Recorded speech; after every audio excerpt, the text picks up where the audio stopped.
Voilà, merci de nous retrouver pour la dernière ligne droite de cette édition du Train d'Audace sur Radio Audace avec nos invités. Ce matin, nous parlons de ces projets déstructurants, les grands travaux, les grands chantiers dont les dates d'inauguration et de réception sont toujours annoncées mais jamais respectées. Le stade Olembe, barrage de Lompagar, Mekim, autoroute Yaoundé, Simalène et bien d'autres chantiers.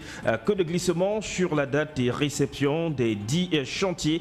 Quel est finalement le problème? Pour en parler ce matin, d'abord à Rabat au Maroc se trouve l'un de nos invités, Martin Makambela, bonjour. Martin Makambela, bonjour. Bonjour Sylvain, bonjour. Merci à vous. Bonjour, merci également à vos auditeurs. Vous êtes à Rabat au Maroc, c'est en Afrique du Nord. Vous êtes journaliste, mais membre de Shine Cameroun, qui est une organisation qui milite pour la paix en Afrique et surtout le développement des bonnes mœurs pour une bonne gouvernance sur le continent africain. Merci d'être donc en direct de Rabat ce matin, Martin Makambela. Et sur le plateau avec... merci. Et sur le plateau avec nos Blaise et Togo, communicant du RDPC.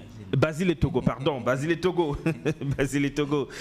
D'être avec nous. Ça ne va pas du tout ce lundi, hein. Il y a des lundis comme ça. Ça on sort d'un week-end, on a la tête pratiquement dans les nuages. Basile et Togo, communicant du Rassemblement démocratique du peuple camerounais. Merci à vous d'être sur ce plateau ce matin. Bonjour Sylvestre, bonjour à tous les fidèles auditeurs, n'est-ce pas, de Audace FM. Un bonjour particulier, n'est-ce pas, aux techniciens qui sont en train de mettre tout en œuvre pour qu'on puisse nous écouter sur l'étendue du territoire national. On a souvent tendance à les oublier, pourtant que ce sont eux qui font le logo du travail. Donc, tous mes félicitations aux techniciens de Audace FM. Et je crois que ce débat, nous le voulons à la hauteur, n'est-ce pas, de l'attente des auditeurs qui nous écoutent massivement ce matin. En attendant les autres panélistes, Nadal Morsi du MRC, le Mouvement pour la Renaissance du Cameroun, et Ramos Messé du PCRN qui sont en chemin. Je remets le cap sur Rabat au Maroc avec Martin Makambela. Vous êtes Camerounais vivant à l'étranger, mais au fait de l'actualité, que pensez-vous de toutes ces initiatives en ce qui concerne les grands chantiers, le stade de Lembe, barrage de Lompagar, Mekim, autoroute Yaoundé, Simalène et bien d'autres chantiers? Que de glissements sur la date de réception de ces dernier, quel est le problème? D'abord, depuis l'étranger, comment appréhendez-vous cette situation?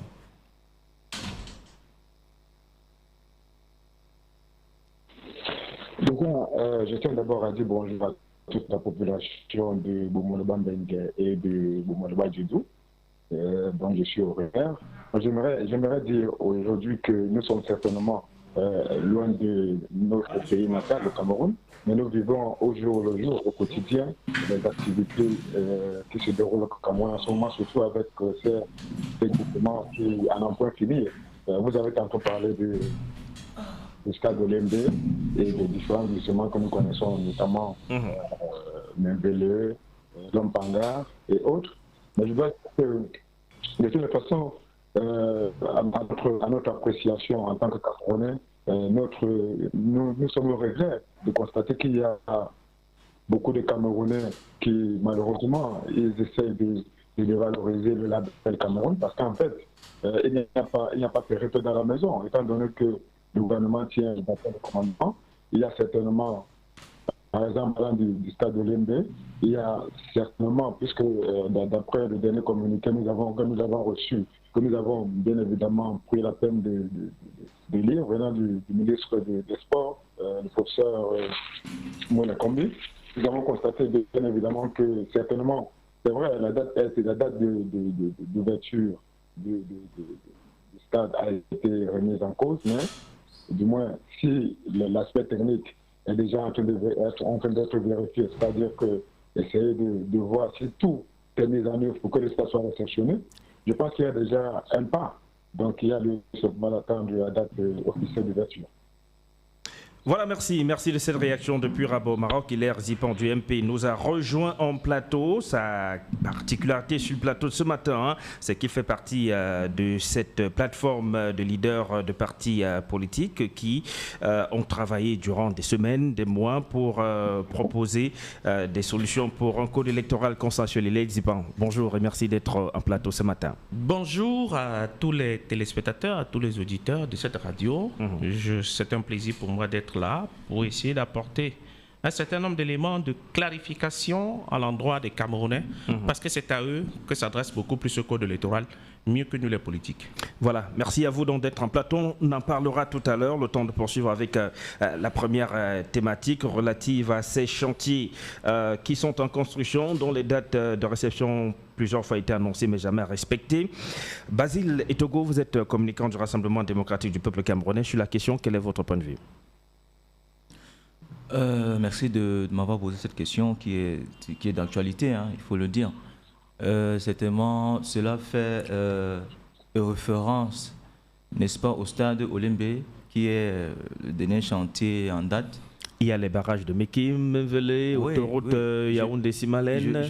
La réception de l'autoroute Yaoundé-Simalène était annoncée par la ministre Ketia Cortez pour le mois de novembre. Depuis là, on n'a aucune information. Nous sommes en décembre. Je vais y revenir. Donc, en fait, ce qui préoccupe un peu plus les Camerounais, n'est-ce pas, c'est le problème du stade Olembe, où va se jouer, n'est-ce pas, le match d'ouverture de la Coupe d'Afrique des Nations CAN Total 2021. Je pense que la communication du gouvernement était assez claire là-dessus. Et juste sur ce contexte-là, le président de la CAF lui-même a reconnu que le Cameroun est prêt à 99% à organiser cette compétition. Je crois que nous ne devons pas nous alarmer de manière subséquente sur cette infrastructure. Mais lorsqu'un membre du gouvernement qui puisse s'exprime sur une question relative à son département ministériel fait une communication, vous annonce une date officielle étant affirmatif et que le jour J, dans les premières heures de la matinée, parce que nous on se réveillait autour de 4 heures, on découvrait ce communiqué dans les réseaux sociaux, donc ça a été fait nuitamment. C'est là où on découvre que voilà, la réception de cet ouvrage ne peut plus être possible. Du jour dit, on vous renvoie une date ultérieure. Donc la date n'est même plus maîtrisé ou maîtrisable. Ce n'est pas le seul cas, on en parle ce matin parce qu'il y a plusieurs autres cas. Vous avez évoqué les cas des barrages de Mekim, Mvele, etc. On a annoncé plusieurs fois la réception de ces ouvrages, jusqu'à aujourd'hui rien. Tout à fait, tout à fait. Je pense qu'il a bien communiqué, n'est-ce pas, sur les motivations qui ont retardé, n'est-ce pas, les réceptions, la réception officielle de ce stade. Mais la réception officielle ne voudrait pas dire que, même si la réception officielle tarde à venir, ça ne voudrait pas dire que les autres réceptions ne se font pas. On a parlé tout à l'heure des recettes techniques. Ce sont des formes de réception aussi qui se font en interne, avant, n'est-ce pas, de boucler, n'est-ce pas, le gros œuvre au niveau de la réception. Mais le délai, regardez le délai. On vous parle de la recette technique le 30 novembre et de la réception de l'ouvrage le 3 décembre. Il y a quand même, l'espace est assez mince, non, pour qu'on puisse se tromper sur les délais. Ça veut dire que si entre le 30 et le 3, on a dit c'est possible, ça veut dire qu'on a bien évalué. Le ministère des Sports et de l'Éducation physique a des experts, le COCON a des experts qui travaillent également, qui vérifient, qui font les audits sur le chantier. Vous savez, moi, à mon avis, je pense qu'il ne faut pas se presser pour recevoir au niveau de la réception, les opérations de recettes techniques. Il ne faut pas trop mettre de la précipitation. Vous savez, c'est un stade qui va porter le nom du chef de l'État. Et nous devons tout mettre en œuvre pour que la réception soit vraiment bien appropriée, les mécanismes de réception soient bien suivis. La CAN, c'est dans 34 jours. Et c'est ce stade qui est censé abriter l'événement. Ce stade a 500 compartiments. Et les réceptions se font compartiment par compartiment. Bon, il s'avère que certainement les autorités en charge, n'est-ce pas, de ces infrastructures, la réception de ces infrastructures ont sous-estimé, n'est-ce pas, le délai qui peuvent, n'est-ce pas, être conçus pour recevoir officiellement, qui pour recevoir tous les 500 compartiments. Et il a fallu donc que le ministre revienne aux abois pour, n'est-ce pas, sortir ce communiqué officiel pour dire que la réception officielle, n'est-ce pas, va se faire dans une date ultérieure. Mais cela ne veut pas tout simplement dire que les réceptions, les opérations de recettes sont complètement arrêtés. Non, ça se poursuit au fur et à mesure. Mais il y a un truc très important qu'il faut quand même, parce qu'on ne valorise pas à ce stade. Ce stade, quand même, c'est l'un des plus beaux stades d'Afrique, hein, où nous avons 2 écrans de projection 19:6. Il n'y a pas beaucoup de stades dans le monde. Même les stades des clubs européens qui ont des écrans de projection 19:6, où nous avons 34 loges.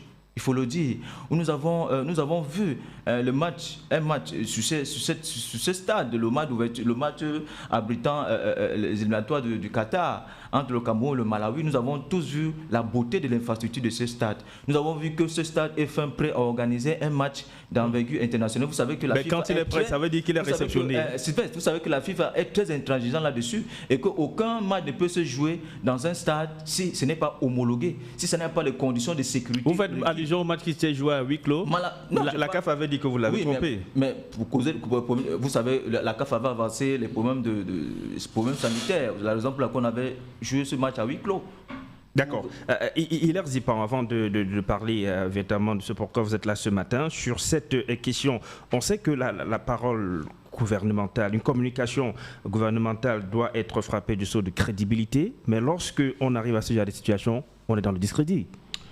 Je pense qu'il faut faire très attention lorsqu'on aborde ce sujet qui est fortement délicat, qui passionne les Camerounais et qui va jeter du discrédit jusqu'au sommet de l'État.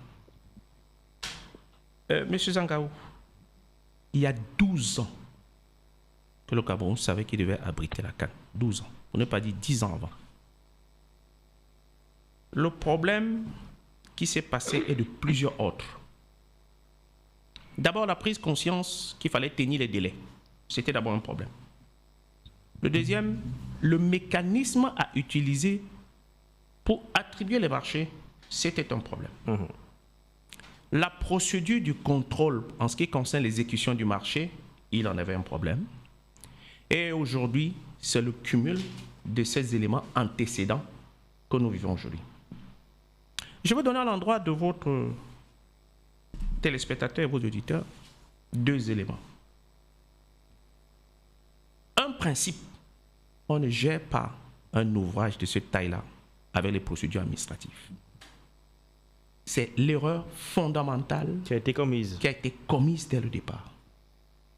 Dans les pays qui sont généralement portés à ce genre de sujet ou qui va abriter ce sujet, on crée un organisme chargé de pouvoir, d'une part, recevoir les fonds et d'autre part, assumer le contrôle. Mais pour la CAN, globalement, il y a eu une task force, non? Ce n'est pas cet organisme-là? Ce n'est pas un organisme, c'était l'administration. On a dépossédé le ministère de la Jeunesse et des Sports pour amener la task force au niveau de la présidence de la République. Ce n'était pas un organisme. Je dis bien un organisme. Je n'ai pas dit de déplacer le sujet. Et là, c'est le vrai problème. Pourquoi? Les marchés publics camerounais ont ceci de particulier que les pesanteurs de la procédure, la présence énorme des administratifs et le tenu des rapports sont subséquents au décaissement. J'ai fait simple là pour que les gens comprennent très bien. Il y a trop de fonctionnaires et ensuite, il y a la tenue des rapports. Or, ces fonctionnaires, pour la plupart, n'ont pas l'expertise dans la construction. Lorsque vous êtes diplômé de l'administration du territoire, de l'ENAM, l'école normale d'administration, vous n'avez aucune qualité d'être un expert en ce qui concerne l'évaluation d'un bâtiment. D'où vient-il qu'un gouverneur doit avoir un rapport pour que le décaissement soit fait? En quoi est-il qualifié dans un ouvrage technique? En quoi? Il faut bien un ordonnateur, non? L'ordonnateur, c'est l'État.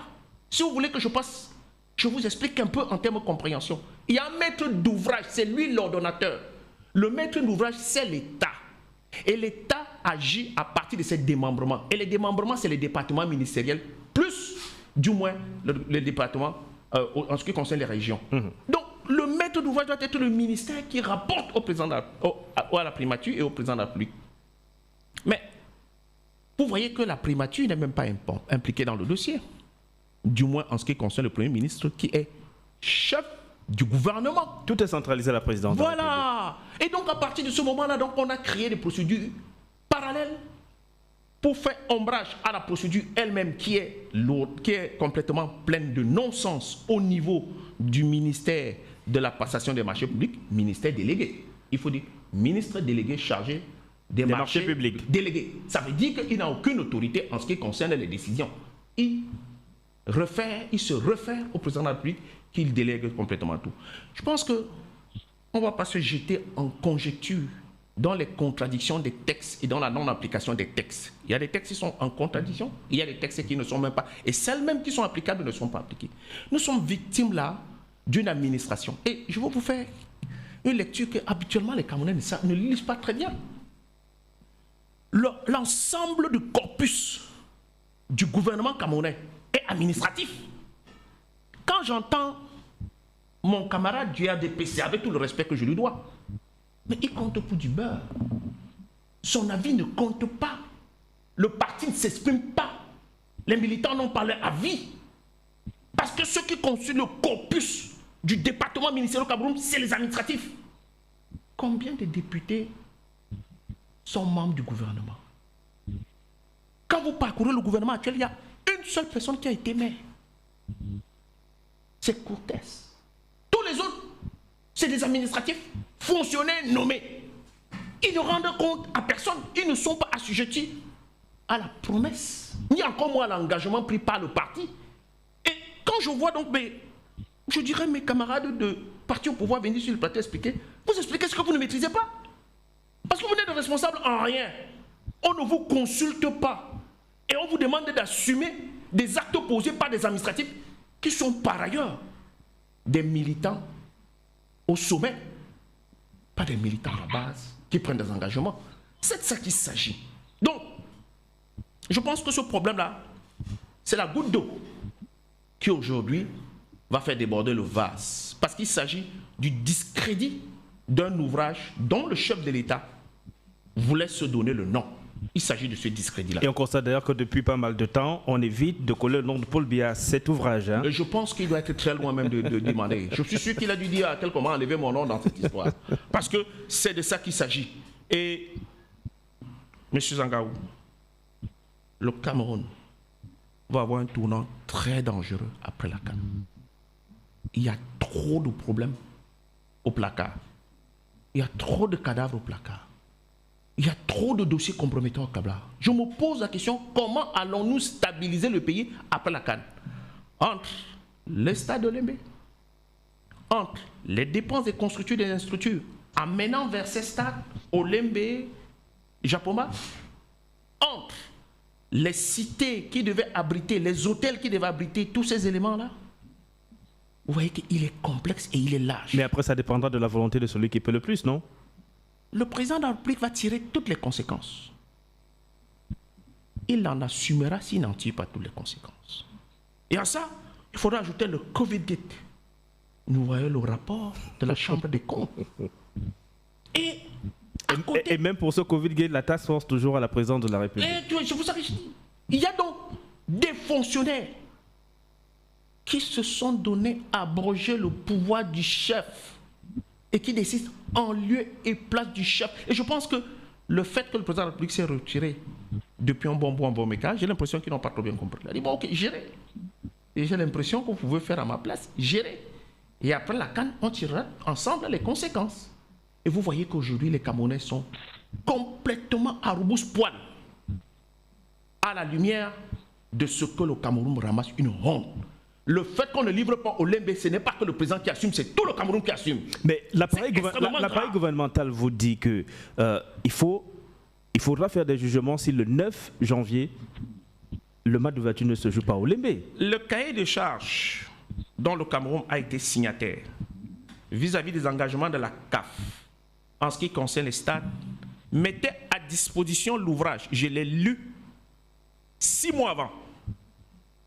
Ils se sont donné violence, une dérogation pour le ramener à 3 mois. 3 mois. Même là, c'est pareil. Même c'est pas pareil. Ils ont donné à 1 mois. Pourquoi?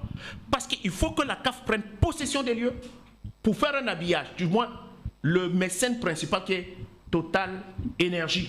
Il doit prendre possession de l'ouvrage, de l'achat, et puis faire une communication tout autour. Mais une fois qu'il se met à faire la communication pendant que les gens travaillent, Ce n'est pas possible parce qu'il s'agit de la communication mondiale. Le match d'ouverture sera vu, est supposé vu par des milliards de téléspectateurs. On ne saurait, et les questions se poseront la question, dans quel pays se trouve ce stade? D'ailleurs, d'habitude, c'est 3 mois avant que la CAF fait la vidéo officielle présentant les stades qui vont abriter l'événement, mais c'est pas encore fait. Je continue en disant que quand vous voyez la manière où il faut loguer les bus, loguer les moyens de transport, est-ce que vous savez que jusqu'aujourd'hui, M. Zangaou, la CAF n'a pas encore les bus pour les habiller aux couleurs de Total Énergie? Vous vous en rendez compte? Oh, c'est un mois avant que les communicateurs le font et modifient en fonction d'un certain nombre de paramètres et des essais. Nous nous posons la question, qu'est-ce qu'on va en faire? Mais les gens font comme si cette activité de la CAF nous appartient. Non, c'est la fédération. La compétition appartient à la CAF. Et la CAF choisit le pays qui l'abrite au regard d'un certain nombre de cahiers de charges qu'elle soumet à votre endroit et dont vous visez et vous ratifiez. Il va de l'image de votre pays, de la promotion de votre pays et bien entendu de la capacité de votre pays à être observé. Sauf qu'on voit que pour le cas du Cameroun, depuis pas seulement cette année, hein, la CAF est un peu... Beaucoup estiment que la CAF est trop complaisante avec le cas Cameroun parce que là, normalement la CAF aurait dû taper du poing sur la table lorsque déjà le 30 novembre n'a pas été respecté. Mais là, on a l'impression que voilà, la CAF laisse faire. Surtout qu'il y a cette mission, on va dire quasi diplomatique, effectuée par le ministre d'État, secrétaire général, président de la République, récemment au Caire en Égypte. Hein. En quoi est-il concerné dans le département ministériel? Il est secrétaire général à la présidence de la République. Là, il y avait un enjeu important. Il n'y a pas un département ministériel qu'on appelle secrétaire général à la présidence de la République. Je vous parle de l'organisation gouvernementale. Oh, il n'y a pas un poste de secrétaire général à la présidence de la République. Le Cameroun perdait au Lembe pour la CAN. Non. Donc il fallait peut-être une figure assez forte pour aller... Il ne s'agit pas que les gens se donnent des pouvoirs qu'ils n'en ont pas. La Constitution fait référence au président de la République comme le chef de l'exécutif. Et les mêmes constitutions réfèrent aux membres du gouvernement. Donc il y a un chef qui est le Premier ministre.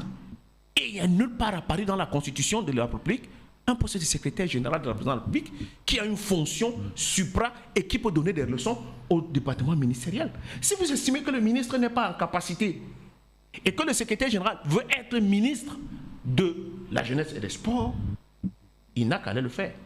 On a connu des cas précédents. On a commencé à voter ici en 2002. De mémoire.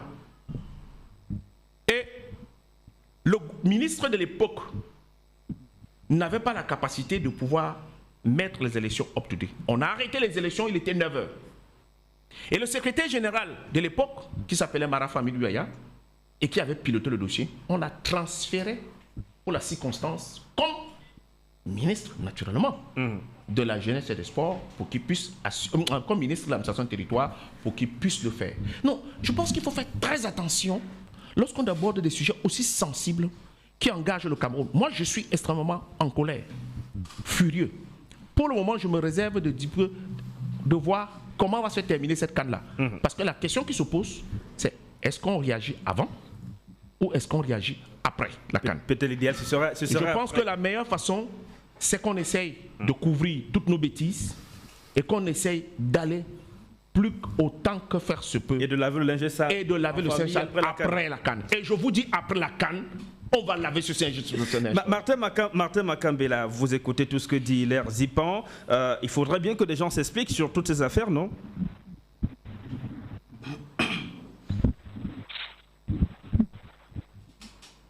Mais, excusez-moi, parce que il parle à ce que je vois. Parce qu'en réalité, à la réalité des choses, c'est vrai, il fait un déroulement dans le but du dernier imprimage du gouvernement. Mais à ce qui concerne notamment le stade de Lembe, je ne pense pas qu'il y ait périple dans la maison. Ça, je l'ai déjà dit. Parce qu'en réalité, comme disait mon frère du RDPC, le stade, officieusement, a été reçu par le gouvernement et que actuellement, les aspects techniques sont en train d'être réceptionnés. C'est un stade, il faut le rappeler. Et je crois que mon confrère l'a rappelé tout à l'heure. C'est un stade extrêmement grand, 60 000 places, avec autant de compartiments qui doivent être vérifiés à 100% avant la réception officielle. Donc, il n'y a pas péril dans la maison. Je ne sais pas pourquoi est-ce qu'on voudrait à tout prix gagner l'image du stade ou alors du gouvernement par rapport à tout ce qui se passe.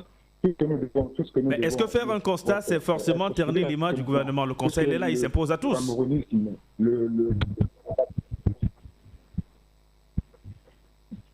Pardon?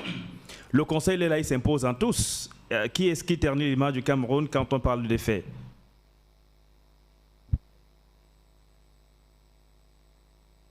Écoutez, lorsque nous sommes face à une situation qui engage tout Camerounais, du nord au sud et de l'est à l'ouest, nous avons l'obligation non seulement de porter l'image du Cameroun, mais également d'essayer de comprendre. Il y a ce qu'on appelle comment dire cela, c'est-à-dire que la façon de voir, les faits, je veux dire, il y a les faits et il y a l'analyse des faits. Est-ce que nous avons fait l'analyse des faits pour essayer de comprendre exactement de quoi il est question? Le il nous a mis à lumière un communiqué qui nous donne la possibilité de comprendre exactement pourquoi est-ce que ça n'est pas encore réceptionné. Et je crois que c'est normal. Nous n'avons pas le timing nécessaire qui nous permette d'apporter un jugement aussi pessimiste, compte tenu du fait que nous avons besoin d'une canne, ça c'est sûr. On a 34 jours d'une canne, vous estimez qu'il n'y a pas lieu de s'alarmer? Lorsque nous prions, il y a une canne, parce que... Oui.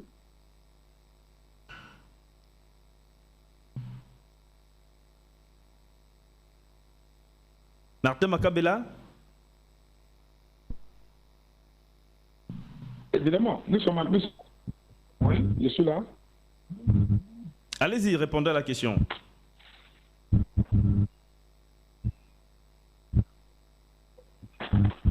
Je n'ai pas suivi la question, Sylvestre. Nous sommes à une trentaine de jours du coup d'envoi de la CAN et vous pensez qu'il n'y a pas lieu de s'alarmer?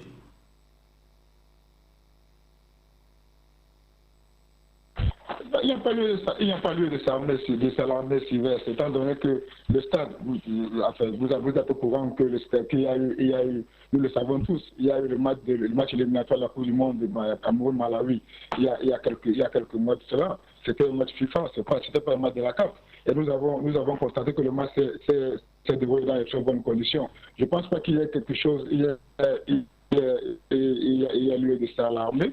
Nous sommes à moins de 31 jours. Est-ce que lorsque nous prions de tout cœur que ce stade ne soit pas réceptionné dans le cas, est-ce que nous avons pensé à ces dents? Parce que moi j'ai vu un de vos reportages qui montrait combien les dents qui ont fait certains achats pour vendre soit les maillots, soit certains vies, et nous avons la possibilité de valoriser tout cela parce que c'est le Cameroun qui est en jeu. Nous n'avons pas qualité, disons, nous n'avons pas à se dire que la CAN n'aura pas lieu ou ne va pas être prêt. Le stade, normalement, il est prêt.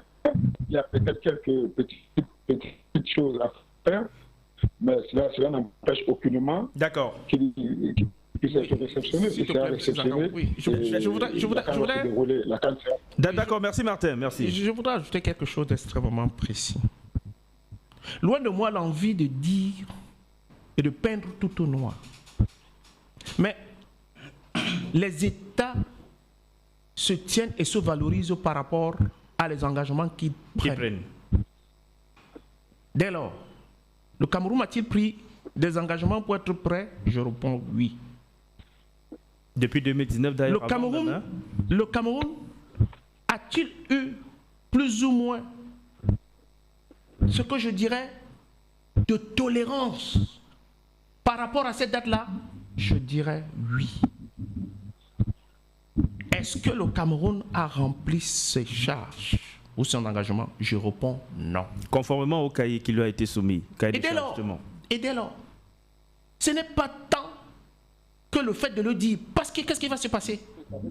Pendant que nous serons au stade, les Camerounais vont certainement, ou du moins, les paparazzis vont essayer de chercher les compartiments non achevés. Et nous avons eu un cas précédent. Peut-être qu'il n'existait pas, ou peut-être pas qu'il n'existe pas l'histoire. Parce qu'à cette époque-là, moi-même, j'étais tout petit. j'avais à peine 2 ans. En 1972, peut-être il n'existait pas. On a joué avec des stades non terminés. Et par la suite, on sait comment ça s'est terminé dans les commissions d'enquête. Je voudrais seulement dire que, et je le répète, nous allons régler ce problème-là après la CAN. Je le dis clairement. Et pour le moment, nous faisons tout pour sauver l'image du Cameroun, pour qu'il ne soit pas terni. Mais après la CAN, je vous le rassure, nous allons chercher à savoir ce qui s'est passé. Basile et Togo. Déjà, il y a des choses que mon copanéliste n'a pas mentionné, peut-être sciemment. Vous savez, il ne faut pas faire de la politique autour de cette organisation, de la CAN, qui va habiter le Cameroun. Où est-ce que vous voyez de la politique sur les faits? C'est la plus belle CAN, n'est-ce pas, selon le président de la CAF, qui va être habité dans vous n'avez pas encore organisé une fête, vous dites quelle serait la plus belle fête dans le continent africain. Parce que lorsque mon copanéliste a fait un certain nombre de déclarations, ça peut être quand même à confusion. Vous savez, le maître d'œuvre de ce chantier a respecté le cahier des charges. Toutes les procédures administratives ont été respectées. Sinon, vous savez qu'on ne peut pas donner un marché lorsque la procédure, c'est la base, c'est quand même la moindre des choses en finances publiques. Lorsque la procédure de la passation des marchés n'est pas respectée, vous ne pouvez pas le dire dans une chaîne de radio et les auditeurs. Mais celui qui décide peut aussi décider de violer les procédures. Hein. Et pour le cas d'espèce, il y a eu beaucoup de violations de procédures. Vous voulez contester la démarche que j'ai ou je pourrais contester ce que c'est? Je dis que les décomptes se font à partir des procédures et des rapports produits. Qu'est-ce que vous avez à voir dans les attributions? Ça n'a rien à voir les attributions. Si vous avez payé un décompte, c'est parce qu'il y a jugé réceptionné. C'est écrit réceptionné. Et c'est pour ça qu'on paye les décomptes. Alors vous venez ici comme quoi? Les marchés publics. Vous voulez nous faire savoir le marché public? Vous pouvez permettre de parler quand même. Avancez quoi? En quoi sens? Critiquer en essayant d'être objectif. Et en essayant d'être précis. J'ai mon temps de parole. Alors, votre pantalon vous dit quoi? C'est pour dire les âneries aux Camerounais? C'est pour dire les âneries aux Camerounais? Vous allez prendre votre temps de parole, vous pourrez dire ce que vous avez. Alors, et puis? Ce n'est pas sûr que ce que vous avez dit ne sont pas des âneries. Non, ce n'est pas des âneries. S'il vous plaît, permettez-lui de poursuivre. Allez-y dans la contestation. Allez-y dans les éléments de contestation. Ce n'est pas sûr que ce que vous avez dit ne sont pas des âneries. Oui, allez-y. Ok, ce sont les auditeurs qui vont en juger. Oui. Donc, laissez-moi terminer, s'il vous plaît. Sinon, on ne va pas avancer. Donc, le gouverneur de la région du littoral est quand même le président du COCAN local. Il est quand même de bon ton qu'en tant que tutelle, il aille vérifier si les travaux sont faits. Et puis quand ce n'est pas arrivé? C'est pas possible. Et quand les travaux ne sont pas arrivés, cette stratégie ne va pas marcher. Quelle stratégie ne va pas marcher avec votre stratégie de me couper la parole. Quelle stratégie? Ça ne va pas marcher. Permettez-lui, allez-y. Soyez quand même assez courtois. Allez-y, le pays dans la bourgeoisie. Soyez quand même assez courtois. Allez-y, Basile. On va le régler pour la CAN. Je vous ai écouté religieusement. Soyez quand même courtois, cher René. Vraiment, avec beaucoup de respect. Donc, le gouverneur est dans son droit. Il est la tutelle administrative dans la région du littoral. Et en plus, il est le président du COCAN local. Donc, son rapport fait foi aussi. Et il n'y a pas seulement que le rapport du gouverneur qui a été établi dans le cadre de contrôle de ces travaux. Il y a d'autres ministères qui sont associés, n'est-ce pas, dans l'équipe technique, qui vont même administrative, qui vont dans la construction du stade. Il n'y a pas que, il y a aussi le ministère des Finances qui est associé. Il y a le ministère des Sports. Il y a même le ministère des Travaux publics. Alors, je veux essayer d'expliquer de manière concrète aux auditeurs. Donc, mais vous savez qu'on n'a pas besoin d'être un expert du BTP pour savoir que même votre maison que vous avez construite, il faut quand même un temps pour que le béton, si vous avez utilisé du béton, etc., tout ce que vous avez utilisé, hein, que vous fassiez les vérifications nécessaires, que personne n'est en danger en logeant dans cette maison avant de l'intégrer. Vous vous assurez que les fenêtres sont bien, les portes sont bien fixées, etc., etc., etc. Voilà un stade. Est-ce qu'on aura eu le temps de le mettre en rodage comme le prescrivent la FIFA et la Confédération africaine de football? On n'en est pas sûr. Hein. On a 34 jours très exactement du match d'ouverture que doit abriter ce stade. Il n'est pas encore livré. Ce stade a été mis en rodage le 4 octobre en abritant le. Dans quelles conditions? Cameroun-Malawi. Parce que vous vous en tenez simplement à la pelouse. Non. Il y a les tribunes. Il y a les tribunes. Ce que je veux vous 60 000 places. Les tribunes, la CAF l'a bien dit pourquoi est-ce que les spectateurs ne devaient pas être dans les tribunes. Elle a dit que le Cameroun lui a produit des rapports erronés. C'est connu. Il y a eu un communiqué officiel. Écoutez, vous savez, ce genre de polémique, je ne veux pas entrer là-dessus. D'accord? Moi, les Camerounais ont vu un stade qui est prêt à abriter une compétition internationale. Et le cahier des charges, comme mon copanéliste a dit tout à l'heure, c'est un cahier des charges qui a été respecté. C'est un cahier des charges qui a été respecté au niveau de tous les compartiments que prévaut, que demande, n'est-ce pas, une telle envergure. Et il y a quelque chose... Vous savez ce qui s'est fait avec le matériau préfabriqué? Oui. Vous savez combien de procédures sont faites du port autonome de Douala jusqu'à Yaoundé? Bon, toutes les mesures ont été prises et ça a même été aussi un problème parce que je voulais le relever tout à l'heure que le directeur de Magé lui-même il a confirmé que le contexte Covid lié à la fermeture des frontières n'ont pas permis à ce que certains matériaux puissent arriver à temps et ce qui aussi était un élément qui a retardé concrètement l'avancement de ce chantier. Et le premier constructeur, le groupe Pichini, lorsqu'il a pris la construction du stade, c'était le 24 avril 2017, il faut le dire. Parce que c'était on avancé des dates qui ne sont pas vraies, qui sont des dates qui sont erronées. D'autres personnes ont dit que le stade a commencé, la construction du stade a commencé il y a 10 ans. Non, la construction du stade a commencé le 24 avril 2017. Vous pouvez entrer dans le site du groupe ICD. La pose de la première pierre a été faite. La construction du stade, la pose de la première pierre a été faite en 2006. Elle a été faite en 2006. Et la CAF, en cours, n'est-ce pas, a biaisé le cahier des charges. Vous savez que nous sommes partis d'une compétition à 16 équipes pour 24 équipes. Le Cameroun n'a pas dit non.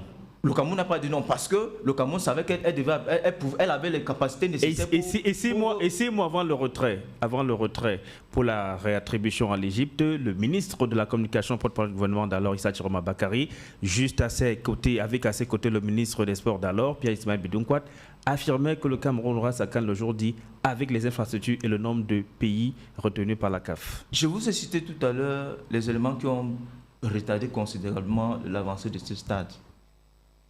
D'accord? Et ces éléments sont quand même assez probants. C'est quand même assez indicateur. Le directeur du groupe Magé lui-même l'a dit que le contexte Covid n'a pas facilité, n'est-ce pas, le transport du matériel jusqu'au Cameroun. C'est des préfabriqués, ce qui a été un élément quand même assez considérable. Le Covid, c'est depuis l'année dernière. Nous parlons de la réception il y a 6 mois. De 2017 à 2020. Nous parlons de la réception. Je parle de la réception il y a 6 mois. Nadal Morsi du MRC nous a rejoint en plateau. Alors Nadal Morsi, sur cette question de l'annonce de réception de certaines infrastructures jamais respectées, qu'en dites-vous? Bonjour Sylvestre, bonjour à mes copanélistes, bonjour aux millions d'auditeurs qui nous écoutent ce matin, bonjour aux techniciens qui se trouvent derrière la régie. Une fois de plus, je m'excuse pour le retard indépendamment de ma volonté. D'entrée de jeu, si je peux répondre à ça, il va falloir qu'on sache dire des vérités. Parce que nous sommes dirigés par un gouvernement de menteurs. Vous allez vous rendre compte que ce gouvernement, tous les projets structurants qu'ils ont mis en place, ils ne l'ont jamais livré. Que ce soit des barrages, que ce soit des industries, ils ne l'ont jamais fait. Je vais prendre un petit cas d'école. La ministre de l'Habitat et de Développement urbain avait dit qu'il y avait un tronçon qu'elle devait livrer en novembre. La route Yaoundé-Simalel. L'autoroute Yaoundé-Simalel. En novembre, elle ne l'a pas fait. Nous étions, il y a quelques semaines, avec le ministre de Sport qui disait qu'on devait livrer le stade le 3. Le 3, le stade n'est pas livré. Et tenez-vous tranquille que c'est un stade qui a été, donc vous avez vous-même signalé ici là que la pose de la première paie a été en 2006. Quel est ce pays qui reçoit d'abord la compétition avant de construire les stades? Étant donné que le Cameroun a gagné près de 5 Coupes d'Afrique et qu'on ne construit aucun stade. Tous les stades qu'on a gagné la Coupe d'Afrique, c'était les stades construits par Amadou Ahidjo. Le seul grand stade qu'ils ont construit, c'est Japoma. Voilà Olembe qui n'arrive pas à être construit. Pour quelle raison? Parce qu'il y a des esprits malsains qui sont doués dans des détournements massifs, qui sont doués dans je ne sais pas, l'incompétence. Parce que on ne comprend pas comment un stade comme Olembe, jusqu'à présent, n'est pas achevé. Je dis un stade, et qui a englouti autant de milliards que possible. Je lisais encore hier, on disait, Amadou Ahidjo, le feu président Amadou Ahidjo a construit 4 stades, 3 stades à moins de 400 millions, ou bien 400 milliards, ou bien 500 milliards. Et nous voyons seulement le stade d'Olembe, combien ça a pris. Et il y a les honnêtes citoyens qui sont les militants du MRC, qui sont enfermés depuis près d'1 an et demi maintenant. Parce qu'ils ont dit, faisons attention sur la CAN qui arrive, parce qu'il y a des détournements. On les a mis en prison. Et maintenant, l'histoire ou bien le temps leur a donné raison. Qu'est-ce qu'ils font donc en prison? Il faudrait qu'on les libère avant que la CAN ne commence. Parce qu'on ne sait pour quelle raison. Parce que vous-même, Hippolyte, si on vous demandait qu'est-ce qu'ils font en prison, vous n'allez pas répondre. Ceux qui les ont même arrêtés manu militari, comme des grands brigands, n'arrivent même pas à leur coller des chefs d'accusation. Vous comprenez que c'est une conspiration pour pouvoir mettre en mal le peuple camerounais. À chaque fois, qu'on veut tirer la sonnette d'alarme, que faisons attention, n'allons pas ici, faisons attention parce que nous sommes rentrés dans le gouffre, ils sortent des mitraillettes, ils sortent des trucs pour pouvoir museler le peuple camerounais. Donc nous disons ceci, il faudrait qu'après la CAN, parce que quoi qu'on en dise, nous allons jouer la CAN, que ceux-là qui ont détourné des millions... Rendre gorge, comme le dit Hilaire Zipan. Mais qu'avant qu'on ne joue, il va falloir qu'on libère les millions. D'accord. Alors, Hilaire Zipan, maintenant parlons de cette plateforme à laquelle vous appartenez, avec à vos côtés le professeur Maurice Kamto du MRC, Pierre Kwemo de l'UMS, Domaino Damjoya de l'UDC, Cabral Libi du PCRN et bien d'autres leaders de partis politiques. Plongez-nous au cœur de vos travaux et surtout de ces résolutions ces propositions qui sont publiques depuis quelques semaines maintenant. Merci pour l'opportunité que vous me donnez pour faire un peu de la pédagogie, mais je voudrais rétablir 2 faits avant d'arriver à cette question. D'ailleurs, je n'ai jamais dit, il faut que les auditeurs reprennent que le cahier des charges a été respecté. Contrairement à ce qu'a dit le panéliste du ADPC, je n'ai pas dit ça. Le cahier des charges n'a jamais été respecté. Et je voudrais, pour conclure ce point-là, dire que faites la différence entre Japoma et Olembe pour comprendre la machination. Japoma, le concepteur, le financier, a été complètement désigné par les Turcs. Conception, financement. Il n'y avait pas l'administration. Elle a été livrée à temps. Olembe, conception, gouvernement, financement, gouvernement, elle n'est pas à temps. Ce qui explique tout ce que j'ai dit un peu précédemment. Donc, vous voyez que c'est la gabegie de la gestion corruptible faite par des fonctionnaires, parasites compradors qui ne se mettent plein les poches pour préparer l'alternance. Le code électoral est le socle, la règle de l'élément qui construit tout homme politique. Si vous venez dans l'arène politique, la règle doit être respectée par tout le monde. Cette règle doit être le plus consensuelle possible. Pour 2 éléments. Le premier élément, c'est la constitution camerounaise qui l'indique dans son préambule en ce qui concerne les droits de l'homme. Respectez le droit de chacun. Et lorsque vous votez, c'est votre droit. Il faut donc qu'on le respecte. Le deuxième élément qui construit, c'est l'ensemble des textes internationaux ratifiés par le Cameroun. En ce qui concerne les textes de l'OUA et les textes sur la démocratie africaine. Le troisième élément, c'est dans les dispositions de la SND 30, aujourd'hui, où le gouvernement dit, je cite, qui est comme le document de boussole, et je cite, nous allons améliorer le système électoral de manière à ce qu'il soit libre, juste, transparent et accepté par tout le monde. Une fois que j'ai cité tous ces textes précédemment, je rappelle maintenant quelques dispositions pratiques et des faits. En 2006, cette loi qui aujourd'hui a été améliorée et qui a pris tout son contour en 2012, a été votée à l'Assemblée nationale en 2012, sauf par le RDPC, sauf par le RDPC. Même l'UNDP, qui est son allié, a refusé de voter. Parce qu'il y avait des dispositions à l'intérieur de cette loi-là qui n'étaient pas de nature à garantir naturellement la clarté des élections. Au regard donc de l'ensemble de ce constat, les acteurs politiques de différents ordres, pour certains qui ont déjà réfléchi et qui avaient même un code, et pour d'autres qui arrivaient sur la scène et qui constataient qu'il y avait des manquements, avons décidé de nous asseoir pour réfléchir dans la mesure d'améliorer le code électoral et non le système électoral, parce qu'il y a une différence entre le code et le système. Ici, je donne d'abord la composition de la manière où elle a été faite. Si vous prenez le score des élections présidentielles, erroné, parce qu'il faut des statistiques pour faire l'analyse politique, par la tranche supérieure, vous constaterez que le MRC, le candidat du MRC, le professeur Maurice Kamto, a eu à peu près 15%, Cabral Libi 7%, Joshua aussi 4%, et bien entendu le docteur Adamou Ndamdoya perd son âme 2%. Si vous faites l'addition, vous êtes autour de 26% à 27%. C'est ce qui constitue le socle de la réflexion. Donc voilà 28% en fait des élections présidentielles. Quand vous prenez de l'autre côté, en ce qui concerne l'Assemblée, vous avez le PCRN 5, le SDF 5, l'UDC 4, l'UMS 2, ce qui fait à peu près 16 députés. Je rappelle aussi en passant que le SDF a 7 sénateurs et que naturellement, l'UDC naturellement a des conseillers régionaux. Sans oublier que cet ensemble vaut à peu près une trentaine de mairies.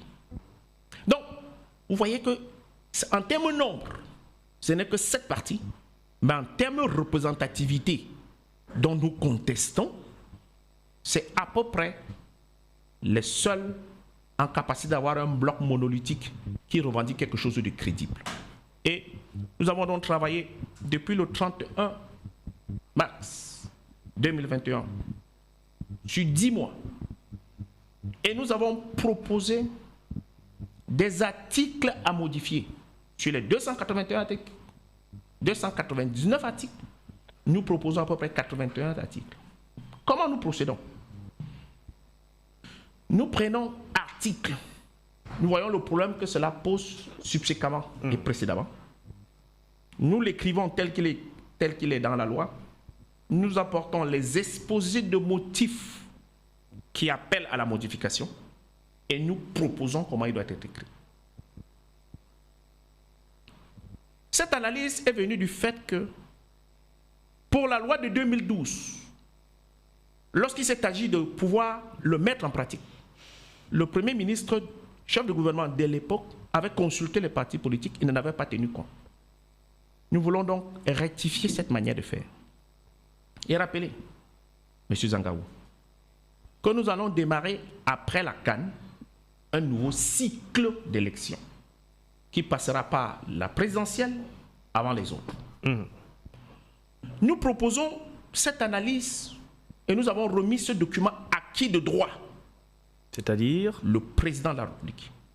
Nous lui avons transmis cet exemplaire et le tout premier acquis de droit. Nous avons sollicité à Yaoundé le 24 mettre à la disposition du grand public qui avait participé à l'élaboration de ce document. Parce que nous avons mis en place un comité technique et nous avons reçu toutes les contributions possibles en ce qui concerne les partis politiques, la société civile et naturellement toute autre personne qui voulait bien contribuer pour améliorer son système. On voulait les restituer et d'une manière publique, mais nous avons été, cette fois-là, dans le refus de le faire parce que le sous-préfet de Yaoundé 3e n'en voulait pas. Ce n'était que partie remise, M. Zangaou. Et je voudrais rassurer mon co-panéliste du MRC en disant que nous avons intégré tous les éléments de revendication des militants à libérer dès lors que nous sommes d'accord que c'est le code qui pose le problème et que c'est la gabégie des gens qui arrivent au pouvoir par des codes aussi obsolètes qu'ils le font. D'accord. On va marquer... Soyez donc rassurés que derrière cela, nous aurons tout un travail de pédagogie, d'explication auprès du corps diplomatique pour que la communauté internationale intègre qu'il n'y aura pas d'élection au Cameroun si le code n'est pas accepté. Et je vous dis, après la CAN... C'est une posture consensuelle, celle que vous évoquez. Après la CAN, je vous le dis aussi solennellement, après la CAN, nous allons régler les problèmes de ce pays. Nous allons le régler. Et le président de la République a tout intérêt, je parle avec beaucoup de concision, à nous écouter. D'accord. Juste une pause, Hilaire Zipan, et on se retrouve pour que vous puissiez achever vos propos. Merci de nous retrouver et repasser la parole à Hilaire Zipan. Nous nous acheminons vers la fin de cette émission. Et donc, c'est une posture qui est consensuelle, hein, Hilaire Zipan. Pas d'élection au Cameroun si vos revendications en rapport avec la collatéral ne sont pas prises. Dans tous les cas, ils vont être pris en compte. Je vous le rassure. Le lobbying dans lequel nous le faisons sera pris en compte. D'accord. Les membres permanents du Conseil de sécurité sont saisis, à savoir la France, les États-Unis, la Russie, l'Angleterre et la Chine. Pour que le propos de suivant, la communauté internationale, nous ne voulons pas ce propos pour le Cameroun. Je ne veux pas que mon pays semble comme la Guinée. Mais vous pourrez être invité à d'autres discussions consensuelles avec le pouvoir. Non, c'est pour ça qu'on nous a remis au chef de l'État. D'accord. Bon, donc pour dire que, à l'heure actuelle, il y a deux camps. Deux camps, il faut que les Camerounais le comprennent, qui s'affrontent tout autour du président. Il y a le camp de ceux qui ont le coupe-coupe. C'est-à-dire les armes, qui veut prendre le pouvoir par la force, coûte que vaille. Je pèse bien mes mots. Il y a le camp de ceux qui ont l'argent, qui pensent qu'ils peuvent tout acheter pour faire l'alternance. La politique n'a pas besoin de coupe-coupe, et la politique n'a pas besoin des gens qui ont l'argent. La politique a besoin des gens qui ont des idées. Et nous, les démocrates, nous nous battons pour que les idées triomphent. Nous nous battons pour que les solutions soient trouvées sur le problème du Nozo et le problème du Nord. Nous nous battons pour que l'économie avance, pour que le pouvoir d'achat, pour que l'éducation, pour que la sécurité, pour que la santé, que tout ça avance. Vous avez suivi une chaîne de télévision, que je ne vais pas citer ici, où un militant du parti au pouvoir est venu dans une émission, il a dit et il n'a pas été inquiété. Et je voudrais donc rassurer mon ami du MRC que nous avons bien intégré. Il a dit devant tout le monde, après M. Bia, nous allons mettre du nucléaire. Il n'a pas été inquiété. Il est militant du parti au pouvoir. Il s'agit de M. May. Il n'a jamais été inquiété. On a vu les militants du parti au pouvoir brûler les sous-préfectures. On a vu casser le mobilier urbain. Ils n'ont pas été inquiétés. Nous attendons la canne finie. D'accord. Et après, nous-mêmes, cette fois-là, si nous n'avons pas compris, nous allons mettre aussi du nucléaire pour que les délais ne soient pas remplis. Monsieur le Président, et là je lui parle en tant que fils et Camerounais. Monsieur le Président, vous avez dit en 1987, je vous cite, j'aimerais être celui-là après mon passage à la tête de l'État, comme celui qui a apporté la démocratie et le progrès. Monsieur le Président, réglez les problèmes de l'alternance pour que cela se passe normalement. D'accord. Auquel cas, vous serez responsable devant l'histoire parce que vous n'avez pas pris un pays en guerre, vous ne pouvez pas le transmettre en guerre. Martin Makambela, on n'a plus beaucoup de temps. Juste une réaction sur ce que vient de dire Alain Zipan.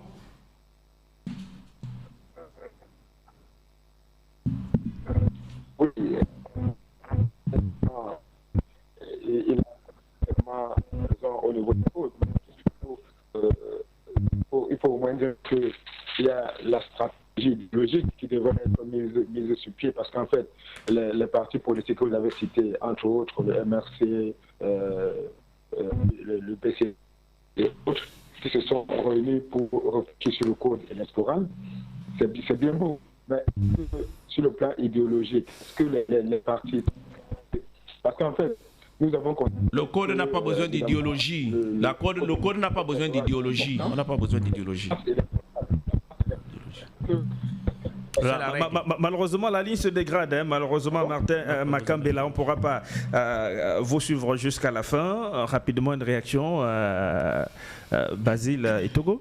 Oui, je suis quand même très amusé lorsque j'entends le co-panéaliste faire certaines déclarations. Hein. Je voudrais dire ici, que le président du MRC, M. Maurice Kamto, a déclaré le 8 octobre 2018 en Mondial Vision qu'il a gagné ces élections présidentielles. C'est lui qui l'a dit, c'est pas moi. Je voudrais vous rappeler que le 20 février 2020, il n'a pas participé aux élections législatives et municipales. Parce qu'il a dit que le code électoral n'était pas bon et qu'à l'heure actuelle, avec ce code, on ne pouvait pas gagner une élection au Cameroun.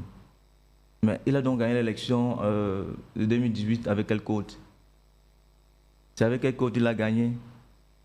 Soyons quand même assez conséquents dans nos propos. L'on dit, et je voulais citer cette maxime qui dit « Nul ne peut se prévaloir de sa propre turpitude. Hein. » Mais ils ont bien le droit, non, ces acteurs politiques, de demander la révision du code électoral. C'est de leur droit absolu. Mais nous savons qui est derrière la baguette. Nous savons qui pilote, n'est-ce pas, ce projet. Qui est-ce donc? De modification de la loi. Qui est-ce donc? C'est le MRC, tout simplement. C'est lui qui a appelé, n'est-ce pas, n'est-ce pas infantiliser, n'est-ce pas infantiliser tous les autres, Hilaire Zipan, Cabral, Libye, toi aussi, Thomas Ndamdjo et les autres? Si vous m'empêchez de parler, je ne vais pas expliquer. On n'a plus beaucoup de temps. Vraiment 30 secondes pour que Nadal puisse également conclure. C'est pour vous dire quoi? C'est pour vous dire que ce code électoral, et il y a des partis politiques, comme il a cité, hein, le PCN, l'EDF, qui a des députés à l'Assemblée nationale avec ce même code électoral. Mais attends, mais s'il vous plaît, monsieur Zipan. Vous parlez de quoi? Monsieur Zipan, s'il vous plaît. Vous parlez de quoi? Monsieur Zipan, soyez courtois. Vous dites que... Monsieur Zipan, soyez courtois, monsieur Zipan. Oui, alors? Vous n'avez pas le monopole de la parole. Vous développez quoi, des NFC? Vous n'avez pas le monopole de la parole. C'est vous qui vous parle de quelque chose dans l'école. C'est vous qui dites des choses qui ne sont pas fondées. Ce que vous dites là n'est pas important. Ce qui est important, c'est quoi? Le code c'est l'obésité du RDPC. Le code se gère à l'Assemblée nationale. Et alors? Ce n'est pas dans les chambres que le code se gère. Est-ce que c'est oublié? Est-ce que vous avez quoi pour gérer le code à l'Assemblée nationale? Vous avez quoi? Vous avez quoi? On n'a rien. Personne. Vous allez voir, vous en faites. Mais ils sont avec des partis politiques qui ont des voix là-bas. Vous venez faire des menaces. Après la Merci, Nadal, on va conclure avec vous. D'accord. Basile, s'il vous plaît. Vous n'avez pas tant de démocratie. Basile et Togo. Basile Togo. Vous dites démocrate, vous n'êtes pas démocrate. Allez, on va conclure avec vous, Nadal Morsi. Ça, c'est le cas de démocratie. Permettez Nadal Morsi, c'est fini. Non, mais non, on n'a plus beaucoup de temps. On n'a plus de temps. On n'a plus de temps. Donnez-moi une seconde. Non, on n'a plus beaucoup de temps. Oui, chutez alors. Vous avez dit une seconde. Le 24 novembre, le 25 novembre, si vous nous ramenez dans l'histoire, ça va être long. Il vient nous brandir un code électoral qu'ils ont concocté avec certains partis de l'opposition. Mais attendez. Que monsieur Kamto, qui a la majorité dans son pays imaginaire, qu'il allait faire voter cette... D'accord, c'est bon. On a compris. Allez-y, Nadal Morsi. Je vais prendre un peu l'adage du professeur Baebek qui disait tantôt que quand certaines personnes qui ont au moins la trempe du président élu Maurice Kamto parlent de Kamto, même les souris parlent de Kamto. Parce que vous allez vous rendre compte qu'un monsieur qui vient sur un plateau vociférer du n'importe quoi, disant que... le président Kamto n'a pas gagné les élections et pourquoi il disait qu'il a gagné les élections et pourquoi il contredit le code. Je vous mets au défi que les gens du RDPC qui crient sur tous les plateaux de nous matérialiser la victoire de M. Biya. Il dit de le matérialiser. Vous êtes un journaliste d'investigation, vous pouvez descendre dans le siège du MRC, on vous donnera tous les rapports. Et jusqu'à on a attendu les 32 procès-verbaux jusqu'à présent. C'est vous qui détenez les 32 PV, non? Mais c'est vous avez dit que vous avez les 32 procès-verbaux. Vous avez amené ça et je reviens à l'Union européenne, à l'Union africaine, autant pour moi. Je reviens sur le code électoral. Et l'ECAM qui est la démagogie, qui est chargé de l'organisation des élections, a demandé des amendements sur le code électoral. Donc ce n'est pas le MRC. Il faudrait vous informer avant de dire du n'importe quoi. Le MRC s'est mis avec des partis politiques représentés à l'Assemblée nationale pour pouvoir penser, parce que le code électoral s'adopte en Assemblée nationale, pas dans les chambres. Ce qui va éviter, c'est de ça qu'il est question en démocratie. Va éviter la guerre civile dans ce pays. C'est vous qui voulez la guerre. C'est vous qui voulez la guerre. C'est d'organiser. Vous allez faire la guerre contre l'État. On menace l'État. On menace l'État. Basile Togo. On menace l'État. Mais laissez-le parler. Mais on veut des gens qu'il faut. Basile Togo. Il est nouveau dans le flash. Vous avez quoi pour menacer l'État? Chutez, Nadal Morsi. Je constate que l'après Biya sera très difficile. Vraiment très difficile. C'est parce que vous dites de n'importe quoi. Voilà, merci à tous. Vous n'êtes pas censé. Non, ça n'a pas été. Ça ne passera pas. On retient. La tenance se fera dans les urnes. On retient qu'il Zipan a donné rendez-vous. au lendemain de la CAN. Merci à vous d'être venus. C'est terminé cette édition du Trait d'Audace, juste derrière le flash d'information et l'émission Femme d'Audace présentée par Thérèse Ngomoli. Quant à moi, si peut-être Dieu, je vous donne rendez-vous demain lorsqu'il sera 6h30. Au revoir.